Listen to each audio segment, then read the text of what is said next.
Welcome to the Soulful Ambition podcast. I'm your host, Analisa and Broadway actor turned coach for big dreamers. This is a show about choosing to live inside out, becoming sourced from within, and then acting upon your deepest longings. From starting your dream business to starring on Broadway, from sacred activism to being a radiant, aligned parent and everything in between, we will walk the razor's edge of these two seemingly contradictory words, soulful ambition. This podcast is here to awaken the longing in your chest that is so big it threatens to swallow you whole. Because the manifestation of your true desires is your destined path and the medicine and the magic that the world needs. This is Soulful Ambition. Hello, welcome back to Soulful Ambition. I'm so glad that you're here. If you are listening to this in real time, the workshop in New York City is tomorrow. So if you're one of the ones and you're wondering if there's a spot left, you can follow the link below. I will be in Manhattan, or when you're listening to this, I'll probably be flying there. And it is the workshop that I am hosting with Lauren Rogers. It is 4 delicious hours, May 1st from 2 to 6 p.m., unlocking the power of desire, harnessing your sexual energy, your pleasure, your longing as fuel for your soulful ambition, your big dreams, your deepest yearnings. I would love to see you there. So sign up below. And if you're like, what the heck? I didn't know about this. Then make sure you're on my newsletter list, my love letter list that I send out every single Tuesday. And I will always, you'll be the first to know about any events that I'm doing, when there's openings for coachings, etc. So go to analisalemming.com for that, or sign up below. I'd love to have you in my orbit in that way. Okay, so we are back here with Leona Waller. My soul sister and gorgeous friend, who I've decided we're playing with this as a format, maybe a new format for the podcast. When I think about what I love doing and doing more of that, which I want to encourage you all to explore in your businesses, in your careers, is like not what you have to do. And like, well, a podcast should adhere to this, right? But like, what lights me up? And that is having deep, soulful conversations. And so I thought, why not like bring Leo back and jam together really casually, if you will, right? Like I don't have 10 questions for an interview. It's not like, here's the topic. Yeah. So thanks for coming back. Yeah, of course. Thank you for having me. And your intro about that workshop of desire got me going. I wish you were going to be there. But I also have the pleasure of like every other week jamming in that way with you. We meet on Tuesday nights with a very small group from our priestess training that we did together. And y'all, I never could have imagined like let's say 2022, having a group at this depth where we come together, we hold space for each other, we share in the way that we do, we process like energetically, somatically, we dance, we rage, we wail, we support, we call each other out. We like it is something of my dreams, and it's happening. Oh, it's so real. Like, I don't know what I would have done in the last year without all of you. And having this like different way of processing together. Like, you know, we talk about processing our emotions, talking to a friend, venting, whatever, but the way that we are processing energy is so somatic and so embodied and so energetic. And I think that is a big reason that we are able to continuously like step up and like expand out, is we are not just talking about our fears, but we are like running them through our system and out into the ethers to be like composted by Mother Earth or whatever. Yeah. Yeah. And you know, I think I said this in one of our recent groups, but I was like, it's also my church. Like, this is my church. It's like, this is like stepping into a sacred temple and it's being together, but it's also, it supports my connection to the divine and getting like, it's just, I go so deep so fast, and oh, I'm so grateful it exists. Yeah. Seriously. Yeah. So before we started, I said, so we're several episodes now into the rebrand, into Soulful Ambition. And it seems that the theme so far, which is interesting how it's lined up astrologically as well, but the theme so far has been shadow work, really going into and like giving people permission, and also different ways of talking about it, exploring different teachers, different paths, different examples. And you shared with me before we started that you've been through quite a shadow journey recently. So I don't know anything about it, and I don't know what you want to share publicly, but anything that you'd like to share with us, would you share? Oh, Christ. Okay, let's see. Oh, yeah, where to begin? Well, it all began on Bumble.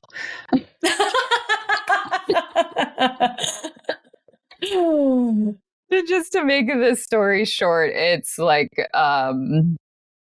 going on dates and realizing the ways that I have continuously limited myself around people, especially men, and continuously played people pleaser to a part of my being that was so deep I didn't even know it existed. So in the last week, I had an interaction that sent me into a panic attack, and like nothing really happened. Like we were just talking, and all of a sudden I was in a full panic attack. And I didn't even know what was going on, honestly. And that was like, it was scary, and I don't recommend it, blah, blah, blah. But what was so beautiful about it was that it showed me that I have not been a safe enough space for myself. And I thought that I was really showing up for myself and taking care of my inner child. And on a deep level, I still was not. And the last week I was absolutely mush. Wanted to be just so gentle with myself as I was coming back to nervous system regulation. And on the other side of it, I feel so, can I swear on this podcast? Oh, yeah.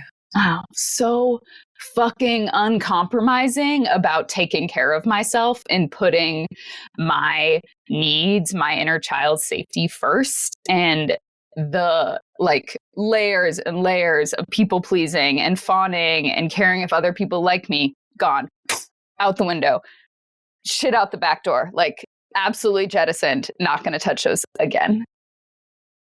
So wow.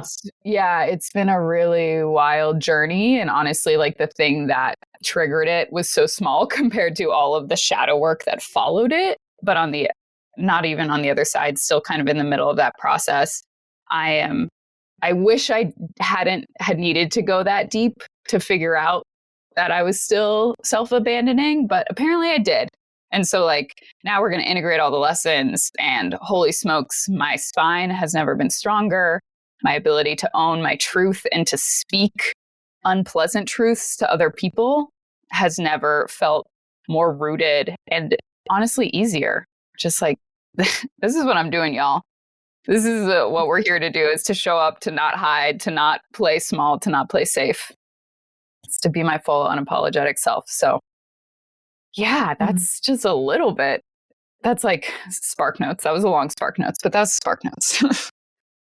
Okay, so you know me. I think this is like my earthy energy, my like sacred into the mundane energy is like, I want to like ground it in a little bit. Like how can you share a couple examples maybe of like how you were self-abandoning or what that looked like and what the difference is going to be now? Like you're going to go back on Bumble. Like what's the difference? Totally. So I have a strong fear of like rejecting people. Like I don't, it's very hard for me to tell a man, hey, not interested. Hey, don't want to be having this conversation, whatever. And even just as simple as like, that was a nice coffee date. I don't think there's going to be a second one. Like, I got nauseous at the thought of that 2 weeks ago. And this week I'm like, yep, that's just what I have to do, because my inner child is more important than like their ego in this moment. And in 2 weeks, they're going to have forgotten we ever existed. Like, just reprioritizing other people's feelings under my own sense of safety. Like, it's that simple. How many times do we go like, sure, maybe, I don't know, stick around longer than we want to, like just seem more agreeable, when really we're like, no, fuck no, absolutely not. And being able to speak that in the moment instead of needing to like work myself up for like a week or 2 weeks and just like slowly disappearing, because I don't want to like outright reject someone or outright tell them something they don't want to hear, something that's going to hurt their feelings. Okay, so I'm imagining listening to this and being like, oh my gosh, like I have all of those people-pleasing tendencies. I don't ever speak my truth because I just want everybody around me to be happy, or whatever that is. But now, how is that a shadow journey, or how do I do shadow work with that? Like, what's the shadow in that? So I would invite anyone who resonates with that to go deep into the part of themselves that is so afraid of letting people down, of not being liked, and getting to that core of that young wound, and asking that part of self how the person, the adult, the caretaker of that inner child, can give them the love they need in order to not feel like they have to get it from everybody else around them. Because for me, it was so much a safety piece. Like, everybody around me has to like me for me to be safe, because I wasn't willing to take my safety into my own hands and be like my own warrior woman and just be like, I got you. I will always make sure that you are safe. And I will always make sure that the people you spend the most time around are safe. Like, put that responsibility in my hands. And then my inner child isn't so worried about making everyone around like her, because she feels safe with me. Does that make sense? Yeah.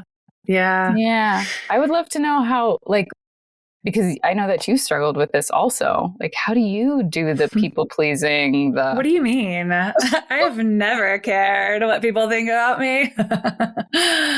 Yeah.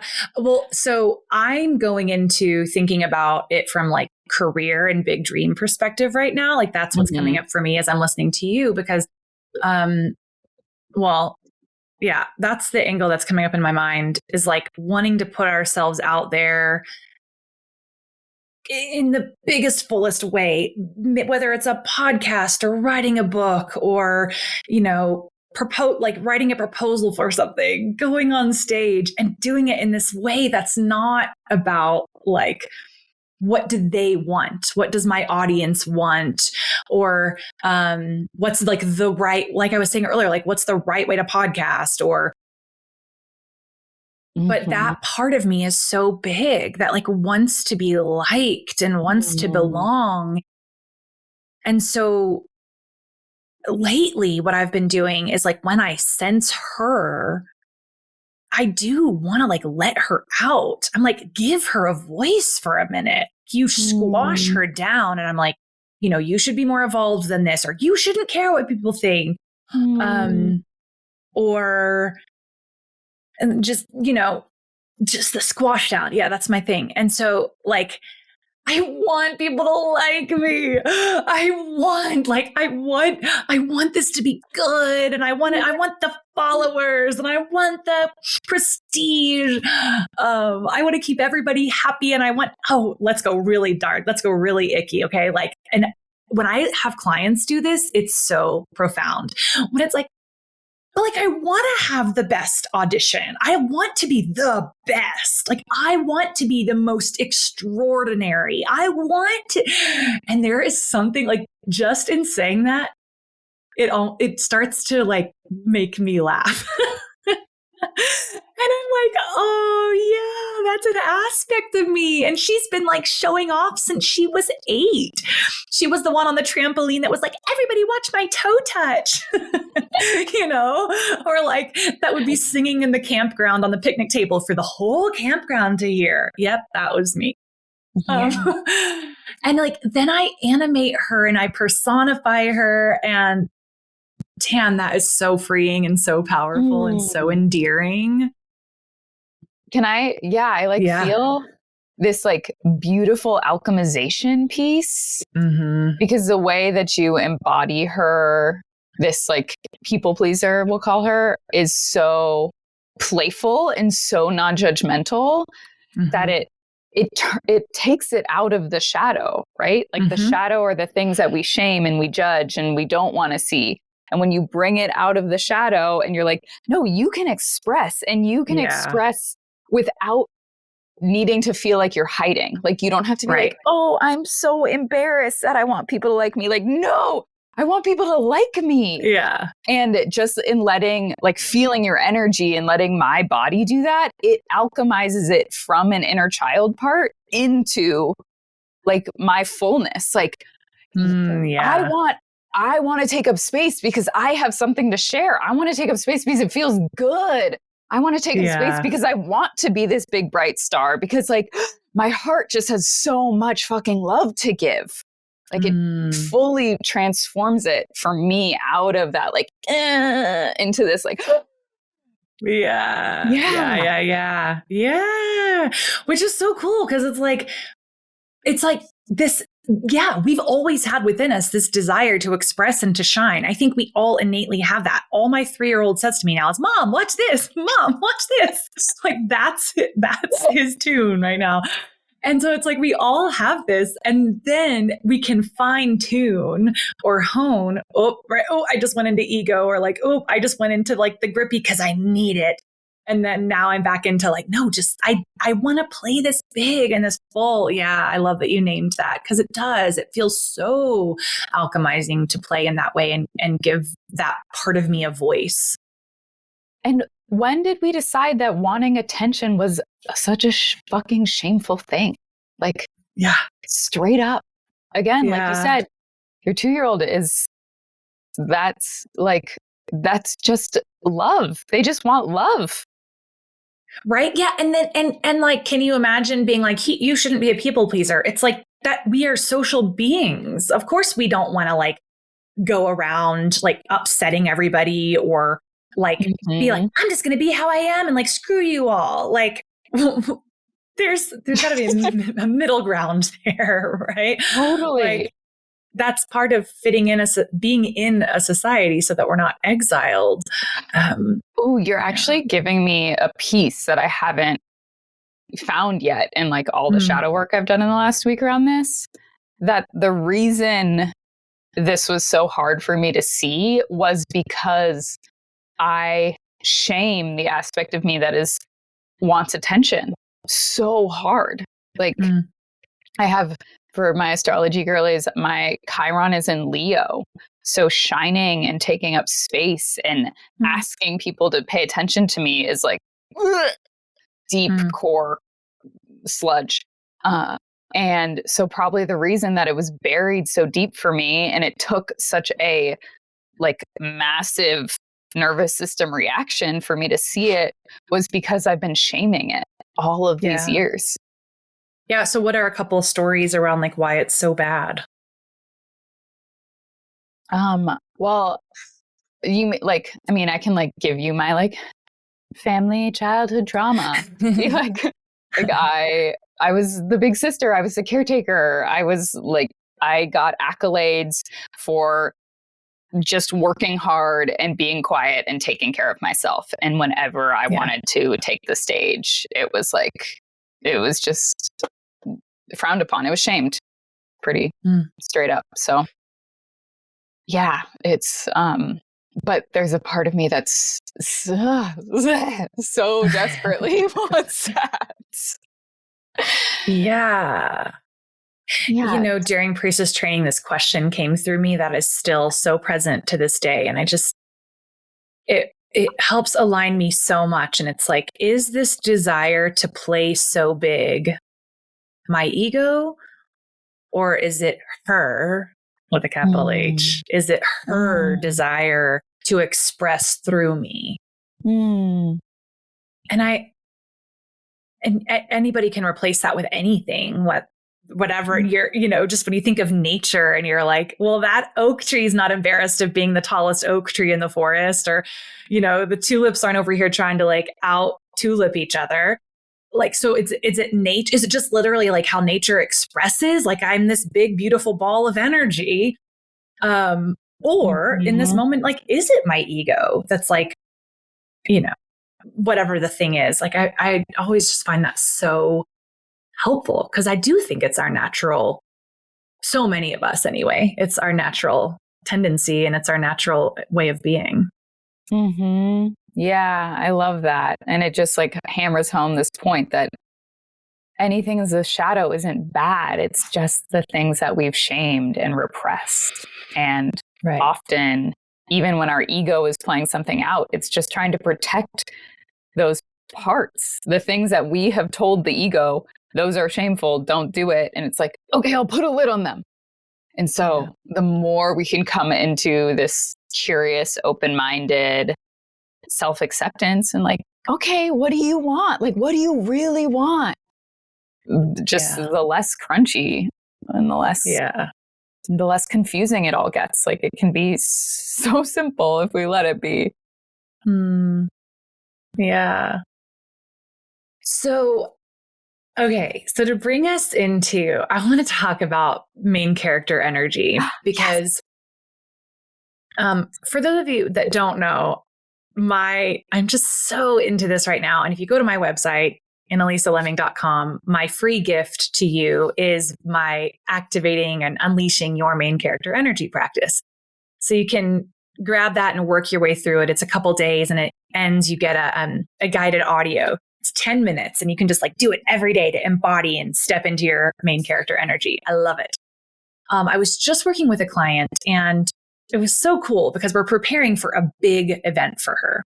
And of course, when you have something like higher stakes, you feel yourself teeter back and forth between like what I'm calling these days, like default mode, because it makes me think of the brain and the default mode network. We teeter between that like autopilot, right? Little self, whatever it is, whatever your autopilot default is. And then that like, but I want to express this big, I want to do this thing. And what was so cool was this moment when I was explaining it like, it's going to be like walking a dog that you're sort of training. And of course it's going to go over there and see the squirrel. And you're not like, you idiot dog, you're supposed to walk by my side. It's like, you're a dog. You're supposed to like that's normal. Like go see the squirrel or like jump on the child. But like, I'm going to bring you back here. And to me, that's what I'm doing with main character energy or like my highest self. I'm like, of course you're going into scarcity mode right now. Of course you're going into big self-doubt. Of course you're going into these shadow aspects, but like, what are we bringing ourselves back to focus on? And right now, everybody I work with, it's like our main character energy. Like if you were writing the novel about your life right now, how would you want your main character to go after what it is you're going after? So I'll just like share that bit with you and just see what comes up or what's spinning in your head right now. Well, our like little backstory about this is I think you texted me about main character energy a couple months ago. I don't remember when exactly. And I was like, Analisa, I've been thinking about this exact thing, but like using completely different words behind it. And this realization that there is this mode of living, this main character mode that does not negate any of the low lows, but actually incorporates them into, like you said, the story, into the main character arc, into the hero's journey.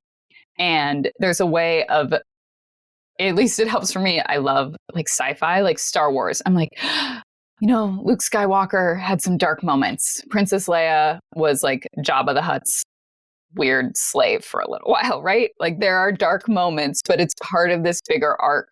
And how can I meet all of it with this open heart and this belief, this faith of like, okay, I am still putting one step in front of the other. I'm not throwing out all my dreams because I'm in like mush mode for a week. It's actually, it's all part of this bigger progression. It's all part of this big, beautiful story, this like fabulous movie of my life, and this character evolution where I become more and more and more of myself, and I get to step more and more and more into my fullness because of this wild ride. Yeah. Yeah. And that it's not like I'm in my, like, we can also pivot so quickly between the two, like in a moment being in the shadow and then calling ourselves back to this open-hearted place. And wait, but what do I choose? We were talking about choice before we started recording. We were talking about choice. And this to me is when like, oh, it's so easy to stay in the powerless place and in the stories of despair or hopelessness or insecurity.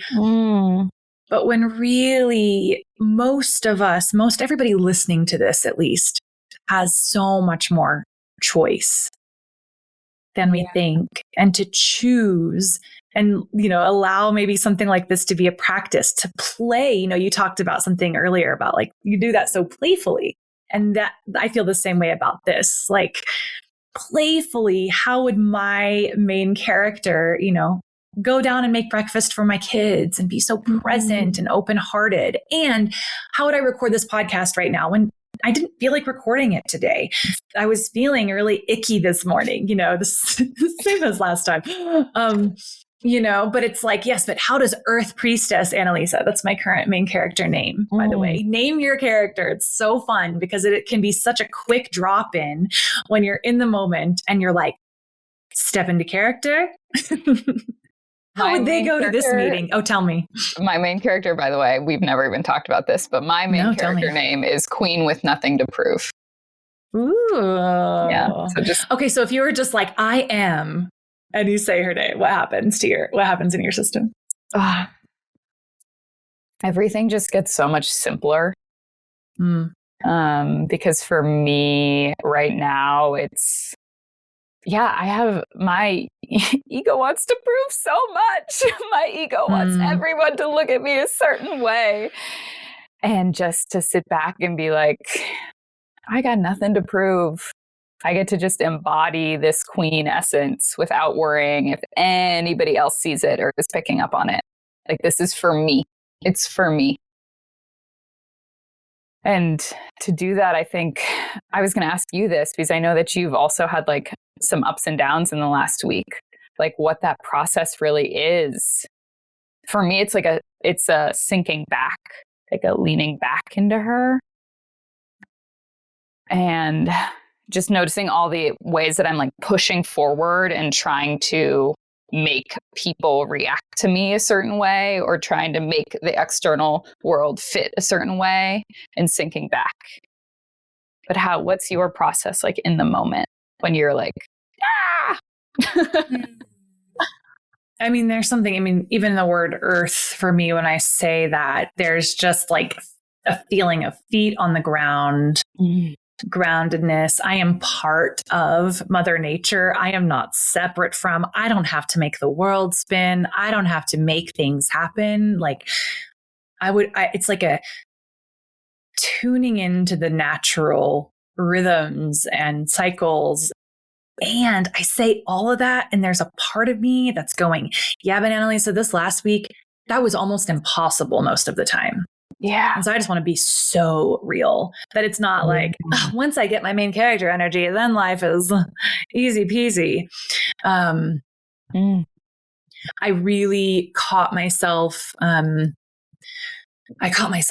big time in some victim mentality stuff the last week and a half. I was holding on to, in a couple areas of my life, I was holding on to some very limiting stories. And I did not realize I was doing it. I was like, this is the way that it is. It's just the way that it is. And we need to change this, change our external circumstances so it can be better. Mm-hmm. And it was really wild because I watched over the course of about a week and a half, like sinking, like lower vibe, lower vibe, lower vibe. I was reaching for food to feel better and numb out. I was probably scrolling a little bit more. I was pushing. I wasn't enjoying.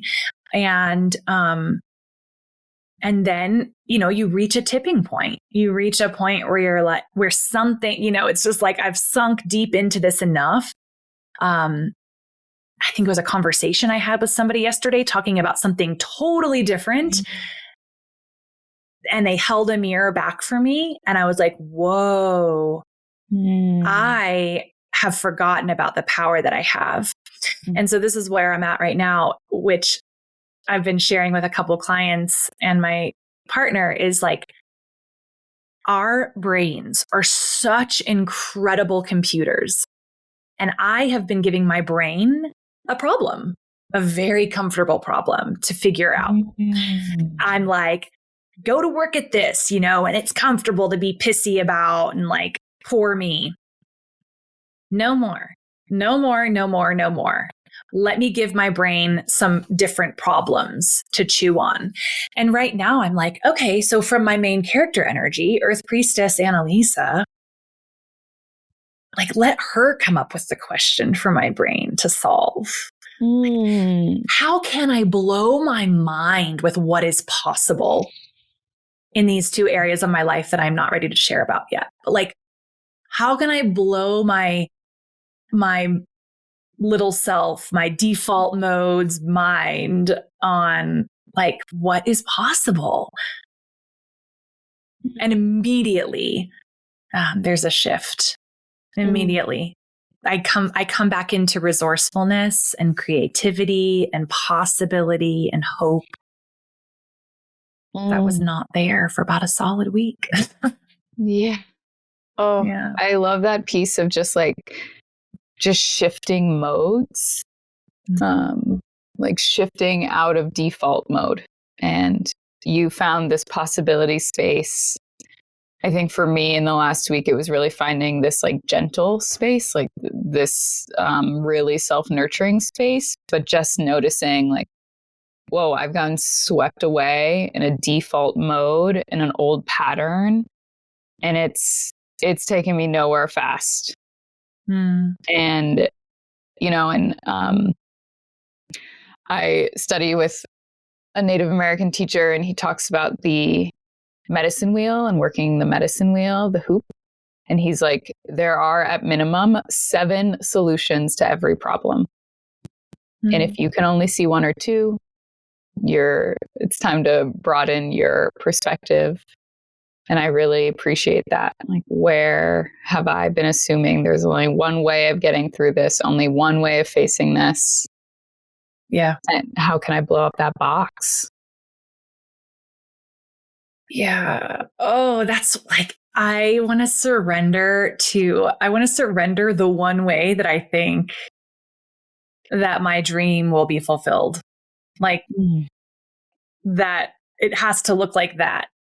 Because how often in life do we look back and we go, for example, right now, I never would have imagined living in the suburbs of Colorado with 2 children, right? I couldn't have imagined it. It was not in my conditioned mind. And so to open up that possibility of like, this is just like the way your little brain can even imagine it. Yeah, is so powerful. Yeah, totally. Like, I never would have imagined staying at my parents' house for an extended period of time, but it's opening up all these opportunities. Like, I'm able to do so much more because I'm not spending money on rent. And like I'm going to an idea festival in Wales. I'm co-facilitating a retreat in Colorado. All of these things have opened up because I stopped holding on to this idea of like, no, it has to look a certain way. It's like, I'm going to go stay with my parents for a while. And now the possibilities are just raining down, honestly. Wow. That's amazing. All right. I want to leave this. I want to leave us with feeling into that main character, each of our own, even if you haven't done a practice, but just in this moment, just imagining going through the rest of your day, wherever you are, listening to this, watching this, with that expansive, wild, full, anything is possible. I think when we all do this practice, we realize our default mode, often they don't believe it's actually possible, whatever it is that we want. Right. And so the main character is like, why not? Why not me? Why not this? Living in that land of possibility. That is a choice. It might be harder at first, if we're not used to doing that, but this is an invitation to do that for the rest of the day. You can grab the practice if you want to, or create your own, just grab your journal or the notes app on your phone and just start to add to it. Let it be a living document that you play with. What is your golden shadow, your main character energy? And let it be something that, we're all discovering the rest of our lives. Yeah. Any last words, Leo? No, I think that was fucking phenomenal.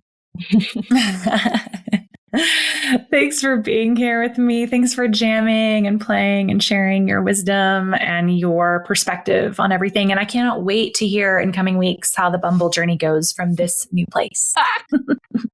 We'll make sure to keep you all updated.